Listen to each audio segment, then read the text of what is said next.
The rain was falling in a relentless downpour as I stood on the porch, my heart pounding with a mixture of excitement and nervousness. I had been hired as a babysitter by the Smiths, a seemingly normal family who needed someone to care for their young daughter for the day. Little did I know that this seemingly ordinary babysitting job would unravel into a suspenseful nightmare. Mrs. Smith greeted me at the door, her smile warm as she welcomed me inside. She introduced me to little Lily, an adorable toddler with bright blue eyes and a mop of curly hair. Lily's giggles and wide smiles instantly put me at ease, and I felt confident that the day would pass without a hitch. As the day progressed, we played games, read stories, and snacked on cookies. Lily's laughter filled the air, and I was relieved to see her comfortable in my presence. However, as the afternoon wore on, I noticed subtle peculiarities that sent a shiver down my spine. The grandfather clock in the corner seemed to tick a bit too loudly, and the shadows cast by the fading daylight danced in unsettling patterns across the walls. I dismissed the unease as a product of my imagination, chalking it up to being in an unfamiliar house. As dusk settled in, Mrs. Smith returned, her expression unusually grim. She thanked me for my help and handed me an envelope. "Here's your payment," she said, her voice tight. "We're in a hurry, so please excuse us." I opened the envelope to find a generous sum of money, which surprised me. Mrs. Smith urged me to leave quickly, almost as if she were eager to get me out of the house. Confused by their abrupt behavior, I said my goodbyes to Lily and left, my mind racing with questions. Once outside, I felt a weight lift off my shoulders. The rain had subsided, and I took a deep breath, trying to shake off the unease that had settled within me. As I walked down the driveway, I noticed a detail that froze me in my tracks. The mailbox bore a different last name than the one the Smiths had given me. A wave of dread washed over me as I turned and looked back at the house. The truth hit me like a thunderbolt. No one from an agency had come to babysit Lily that day. I had been duped into believing I was working for the Smiths, when in reality they were strangers with sinister intentions. My heart raced as I realized the gravity of the situation. Lily's safety was in question, and I needed to act fast. I rushed back to the house, my heart pounding in my chest. But as I reached the porch, a chilling silence greeted me. The house was empty, devoid of any signs of life. I searched every room, my fear growing with each step. The living room, the kitchen, Lily's bedroom, all were eerily vacant.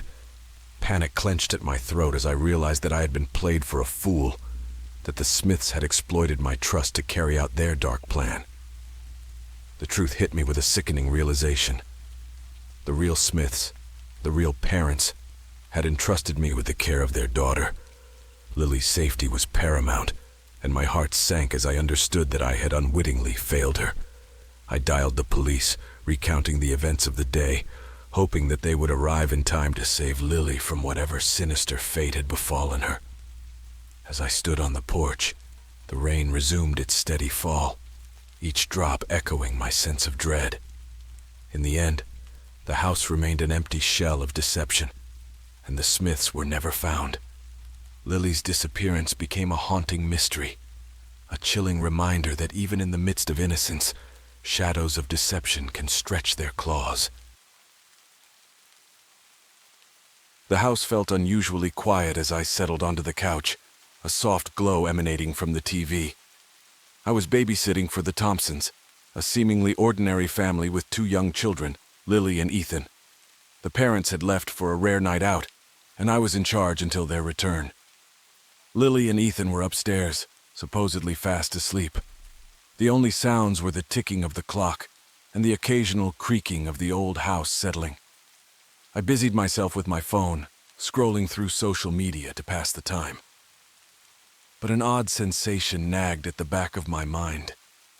I attributed it to the unfamiliarity of the house. I'd babysat before, but there was something different about this place.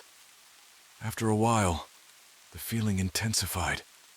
It was as if someone was watching me. I shook off the unease and decided to check on Lily and Ethan. Slowly, I climbed the stairs, trying to brush off the eerie thoughts that had taken root. I pushed open the door to the children's bedroom and peeked inside. The room was bathed in the soft glow of a nightlight, casting gentle shadows across the walls. Lily and Ethan were indeed asleep, their small figures tucked under their blankets. I sighed with relief, their innocent faces bringing me a sense of comfort. As I turned to leave, I noticed something strange in the corner of the room, a framed photograph on the dresser. It was a picture of the Thompson family, the parents smiling alongside Lily and Ethan. But the parents' faces were blurred, as if someone had deliberately distorted their features. A shiver ran down my spine.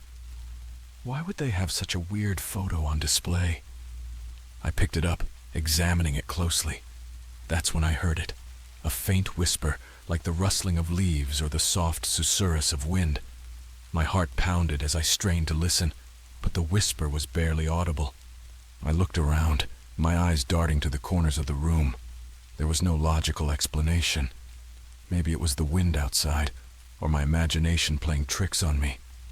With a nervous laugh, I placed the photo back on the dresser and left the room, making my way downstairs. As the night wore on, the whisper returned intermittently. Each time it was more distinct, more haunting. I felt a growing dread that seemed to seep into the very air around me. I tried to shake it off, reminding myself that old houses often made odd noises. Finally, the parents returned. I greeted them with a forced smile, relieved that my babysitting duties were over. But as I handed over their payment and prepared to leave, a thought struck me. "Hey, I saw that photo in Lily and Ethan's room," I began cautiously. "Why are the parents' faces all blurry?" The father's expression changed, his eyes flickering with something I couldn't quite place. "Oh, that old thing," he said, his voice oddly distant. "It's just a quirky photo we took a while back. We liked the effect." I nodded, not entirely convinced by his explanation.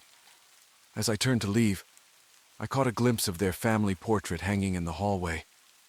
The parents' faces were clear in that one, and yet something about their smiles seemed off, almost too perfect. Driving home, I couldn't shake the feeling that something wasn't right. When I arrived, I decided to do a quick online search. I typed in Thompson family, hoping to find more information. What I discovered left me chilled to the bone. There were no records of the Thompson family in the town's history. No birth certificates, no property ownership, nothing. It was as if they had materialized out of thin air. My mind raced back to the blurry faces in the photograph, the whispered voices, and the strange demeanor of the parents. Had I been in the presence of something otherworldly? The realization hit me like a ton of bricks. The parents were not real. They were something else, something that defied explanation. As the days passed, I couldn't shake the feeling of being watched.